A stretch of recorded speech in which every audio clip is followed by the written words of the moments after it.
అందరికీ నమస్కారం. Epic story లైన్స్‌కు స్వాగతం. యక్షపర్వతం 10వ భాగము. ఒంటి కొండ మీద నుంచి పడిపోవడం చూస్తూనే ఖడ్గా జీవదత్తులు అటుకేసి పరిగెత్తారు. వాళ్ళు వెళ్ళేసరికి ఒంటె కాళ్ళు విరిగి గిలగిలా తన్నుకుంటూ నేల మీద పొర్లుతున్నది. దానితో పాటు కింద పడిన వాడు మాత్రం మోకాలను 2 చేతులతో పట్టుకొని పళ్ళ బిగువున బాధను సహిస్తూ చిన్నగా మూలుగుతున్నాడు. వాడు బందిపోటు ముఠాలోని వాడని వాడి దుస్తుల తీరు చూసి ఖడ్గా జీవదత్తులు పోల్చుకున్నారు. జీవదత్తుడు బందిపోటు వాడిని సమీపించి, ఒరే బందిపోటు బాబు, నీదెలాంటి మొండి ప్రాణం? అంత ఎత్తు కొండ మీద నుంచి కింద పడి కూడా ఒంటి కాళ్ళిరిగి చావు బతుకుల మధ్య ఉన్నది గాని నువ్వు మాత్రం చెక్కు చెదరక పిడుగురాయిలా ఉన్నావు. అంతవరకు బందిపోటు వాడి మోకాళ్ళు బెనికిన బాధలో ఉండి ఖడ్గా జీవదత్తులు తనను సమీపించడం చూడలేదు. ఇప్పుడు వాడు తల ఎత్తి ఖడ్గా జీవదత్తులను చూస్తూనే కళ్ళింత చేసి వణికిపోతూ, అయ్యా నన్ను చంపకండి. ఖడ్గజాతి వాళ్ళ పంట పొలాలు దోచిన వాళ్ళలో నేను లేను. నిజానిజాలు స్వర్ణాచార్యులు వారిని అడిగి మీరు తెలుసుకోవచ్చు అన్నాడు. వాడి మాటలు వింటూనే ఖడ్గా జీవదత్తులు పొందిన ఆశ్చర్యం అంతా ఇంతా కాదు. వాళ్లకు స్వర్ణాచారి సజీవుడేనని, అతను బందిపోట్ల దగ్గరే ఉన్నాడని తెలిసిపోయింది. ఖడ్గవర్మ కత్తి దూసి దాని మొన్ను బందిపోటు వాడి గుండెల మీద పెట్టి, ఒరే ఇప్పుడు నిజం చెప్పు, లేకపోతే ఈ ఒంటితో పాటు నువ్వు ఏ నక్కలకు ఆహారం అయిపోతావు. ఖడ్గజాతి వాళ్ళ పంట పొలాలు దోచుకున్న బందిపోట్ల మందలో నువ్వు లేకపోతే ఆ సంగతి దోచుకుని నీ మిత్రుల ద్వారా విని ఉంటావు. కనుక నీ మాటలు నమ్మదగినవే. కానీ మమ్మల్ని చూస్తూనే ఆ ఖడ్గజాతి వాళ్ళ తరపు మనుషులని నువ్వెలా గుర్తించావు అని అడిగాడు. జీవదత్తుడు ఖడ్గవర్మను కత్తిని ఒక వరలో పెట్టమని చెప్పి, ఖడ్గా, అసలే ప్రాణభయంతో చస్తున్న వాడిని ఇంకా ఎందుకు హడలగొడతావు? పైగా ఆ ఖడ్గజాతి వాళ్ళు ఆ పంట పొలాల దోపిడి అదంతా ఏనాటి మాట అని బందిపోటు వాడితో, ఒరే నా మిత్రుడు అడిగిన ఆఖరి ప్రశ్న అడుగుతున్నాను, మమ్మల్ని ఎలా గుర్తించావు అన్నాడు. అయ్యా, మిమ్మల్ని అరణ్యంలో చూసిన నా మిత్రుల ద్వారా మీ వస్త్రధారణ, పట్టిన ఆయుధాలు సంగతి విని ఇప్పుడు మిమ్మల్ని చూస్తూనే గుర్తించాను. ఇందులో అబద్ధం లేదు అన్నాడు బందిపోటువాడు. ఆహా, నువ్వు బుద్ధికి బృహస్పతివి. ఎక్కడైనా గురుకులం పెట్టి శిష్యులకు విద్యాబోధ చేయక ఈ దారి దోపిడీ ముఠాలో ఎందుకు చేరావు అంటూ ఖడ్గవర్మ పెద్దగా నవ్వి, ఆ రాయి రప్పలు ఒంట్ల చేత కొండ మీద లాగించుకుపోతున్నారే, అవి ఎందుకు, ఎక్కడికి అని అడిగారు. అయ్యా, స్వర్ణాచార్యుల వారు మా నాయకుడు స్థాపించబోయే రాజ్యానికి రాజధాని నగరం పెద్ద కోట కట్టబోతున్నారు. వారి ఆజ్ఞ ప్రకారం మేమంతా కొండరాళ్ళు లోయపైనున్న ఒక సమతల ప్రదేశానికి చేర్చుతున్నామన్నాడు బందిపోటు మూలుగుతూ. ఖడ్గా జీవదత్తులు కాలు బెనికిన బందిపోటు వాడితో మాట్లాడుతూ కొండ మీద ఏం జరుగుతున్నదో చూడలేదు. అక్కడ బందిపోటు వాడి స్నేహితులు ఒంటితో పాటు తమ వాడు కింద పడ్డం చూస్తూనే తమ ఒంటిని ఆపి కొండ అంచుకు వచ్చి దిగువకు చూశారు.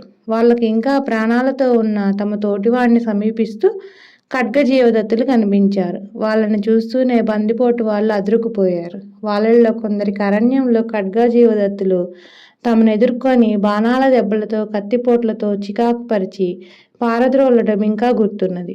ఒకరిద్దరు ఖడ్గా జీవదత్తులు మాంత్రికుడిని, జడల భూతాన్ని అదరగొట్టి గుహలో చొరబడ్డం కూడా చూశారు. మన నాయకుడు ఇక్కడ లేడు. ఆ క్షత్రియ యువకులు మనల్ని చూశారు. వాళ్ళు కొండపైకి వచ్చి మన ప్రాణాలు తీయడం ఖాయం అన్నాడు ఒక బందిపోటు. రానున్న ఆపద నుంచి మనం బయటపడాలంటే ఇప్పుడే పోయి స్వర్ణాచార్యుల వారి గారితో సంగతంతా చెప్పుకొని వారు ఏమి చేయమంటారో అలా చేయడం ఒక్కటే మార్గం. అయినా ఆ క్షత్రియ యువకులు లోగడ మిత్రులన్న సంగతి మనం ఎరిగిందే కదా అన్నాడు మరొక బందిపోటు. ఆ వెంటనే 10-12 మంది బందిపోట్లు పరుగు పరుగున స్వర్ణాచార్య దగ్గరకు పోయారు. ఆ సమయంలో స్వర్ణాచార్య ఒక ఎత్తైన రాయి మీద కూర్చొని తాను బందిపోటు నాయకుడికి కట్టనున్న కోటకు సంబంధించిన వాస్తుపటం పరిశీలిస్తున్నాడు. బందిపోట్లు దగ్గరకు రావడం చూస్తూనే స్వర్ణాచారి పటం మీద నుంచి దృష్టి వాళ్ళ మీదకి తిప్పి కోపంగా, పనిమాని అందరూ కట్టకట్టుకొని ఏదో రాక్షసుడి బారి నుంచి పారిపోయి వస్తున్నట్టు ఇక్కడికి పరిగెత్తుకొస్తున్నారే, వేటకుపోయిన మీ నాయకుడు తిరిగి రానివ్వండి, మీ తాట ఒలిపిస్తాను అన్నాడు. బందిపోట్లలో ఒకడు వణుకుతున్న గొంతుతో, అయ్యా స్వర్ణాచార్యులు గారు, మా నాయకుడు ఇక్కడ లేని సమయాల్లో మీరే కదా మాకు నాయకులు.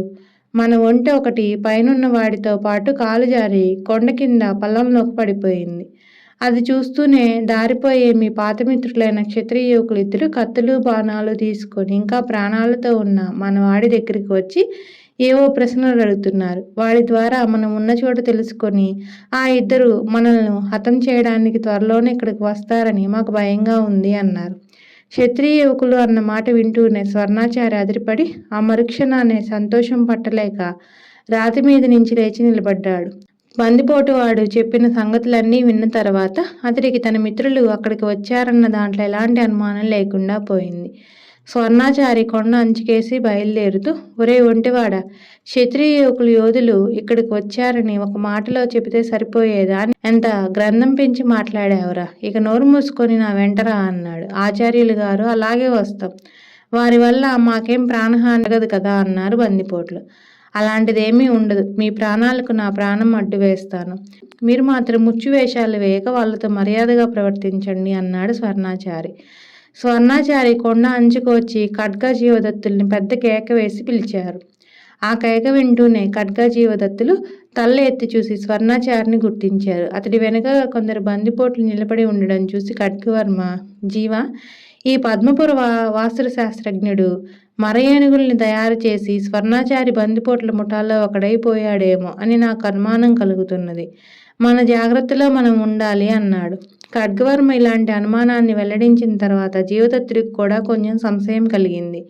స్వర్ణాచారిని బలవంతంగా బందిపోట్లు ఎత్తుకు వచ్చిన ఆ తర్వాత అతడి వాళ్ళతో స్నేహం కలిపి ఉండవచ్చు. ఖడ్గ, మనం వింధ్య పర్వతాలు చేరే వరకు అన్ని వేళలా మనం జాగ్రత్తగా ఉండవలసిందే, సందేహం లేదు. మనం ఇటు వచ్చింది స్వర్ణాచారిని బందిపోట్ల నుంచి బంధిముక్తి చేయడానికే కదా, చూద్దాం మనిషి ధోరణి ఎలా ఉందో అన్నాడు జీవదత్తుడు. ఖడ్గా జీవదత్తులు ఇలా మాట్లాడుకుంటున్నంతలో స్వర్ణాచారి 4 బందిపోట్లను వెంట పెట్టుకొని వాళ్ళ దగ్గరికి వచ్చి ఎంతో భక్తితో నమస్కరించాడు. అతడి వెంట ఉన్న బందిపోట్లు 4 ఖడ్గా జీవదత్తులకు సాష్టాంగపడి లేచి నిలబడ్డారు.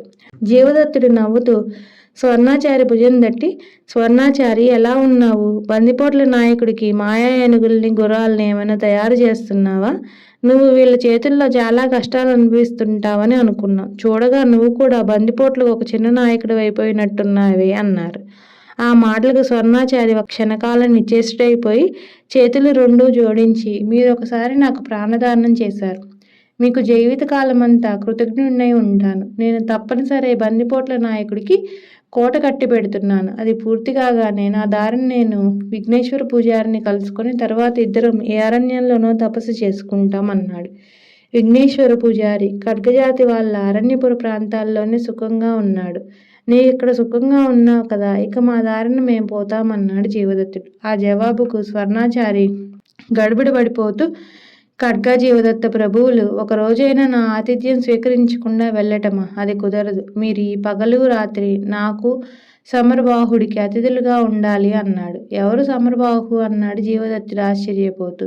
ఓహో, మీరు లోగడ బందిపోట్ల నాయకుడి పేరు వినలేదన్నమాట. సింధు ఎడారుల నుంచి ఒంటల మీద ఈ ప్రాంతాలకు వచ్చిన ఈ బందిపోట్ల నాయకుడి పేరిది. ఇప్పుడు అతడు ఇంటి దగ్గర లేడు, వేటకై 2 అనుచరులతో కలిసి అరణ్యానికి వెళ్ళాడు, ఇక వెళదాం రండి అంటూ ముందుండి దారి తీశాడు స్వర్ణాచారి. ఖడ్గా జీవదత్తులు బయలుదేరుతూ ఒంటితో పాటు కిందపడి గాయపడిన బందిపోటు వాడిని వాడి అనుచరులను చూపి, వీడిని మీరు భుజాల మీద పోసుకుపోవాల్సిందే అన్నారు. ఆ వెంటనే 2 బందిపోట్లు గాయపడిన వాడిని భుజాలకు ఎత్తుకున్నారు. అందరూ కలిసి కొద్దిసేపటికల్లా కొండ మీద ఉన్న బందిపోట్ల నివాస స్థానాలు చేరేసరికి అక్కడ ఎలుగుబంటి చర్మాలు ధరించిన ఒకటి చుట్టూ కొందరు బందిపోట్లు చేరి గొడవగా మాట్లాడుతున్నారు. ఖడ్గా జీవదత్తుల్ని స్వర్ణాచారిని అంత దూరాన చూస్తూనే అందరూ పరిగెత్తుకు వాళ్ళ దగ్గరికి వచ్చారు. ఈ గొడవంతా ఏమిటి, నువ్వు ఈ ఎలుక వేషం వేసి తేతక్కలాడుతున్నావెందుకు అని స్వర్ణాచారి వాడిని గట్టిగా కోప్పడ్డాడు.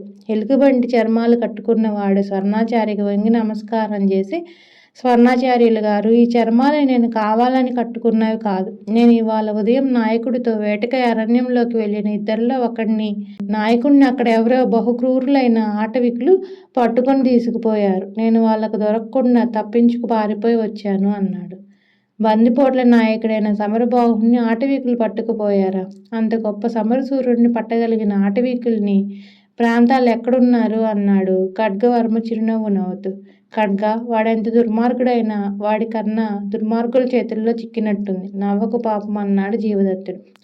బందిపోట్ల నాయకుడు ఆటవికులకు బందీ అయ్యాడన్న వార్త వింటూనే స్వర్ణాచారి నిలువెల్లా కంపించిపోయాడు. అతడు మొదట్లో బందిపోట్లకు ఖైదీగా చిక్కిన తర్వాత వాళ్ళు అతన్ని ఎంతో గౌరవాదరాలతో చూడసాగారు. నాయకుడు సమరబాహుకు స్వర్ణాచారికి మంచి మైత్రి స్నేహాలు కూడా ఏర్పడ్డాయి. ఖడ్గా జీవదత్త ప్రభువుల్లారా, భయంకర సంఘటన ఇది. మీరు శక్తివంతులు, ఎలాగైనా సమరబాహును ఆ అటవీకుల నుంచి విడిపించే ప్రయత్నం చేయాలి అన్నాడు స్వర్ణాచారి దీనంగా ముఖం పెట్టి. జీవదత్తుడు ఖడ్గవర్మ కేసు చూశాడు. ఖడ్గవర్మ ఇష్టంగా తలాడిస్తూ, జీవా, ఈ సహాయపడే విషయమై నీవు ఏదో ఒక నిర్ణయం చేయాలి. మన మిత్రుడైన స్వర్ణాచారి అడుగుతున్నాడు గనక ఆ దుర్మార్గుణ్ణి రక్షించమంటావా?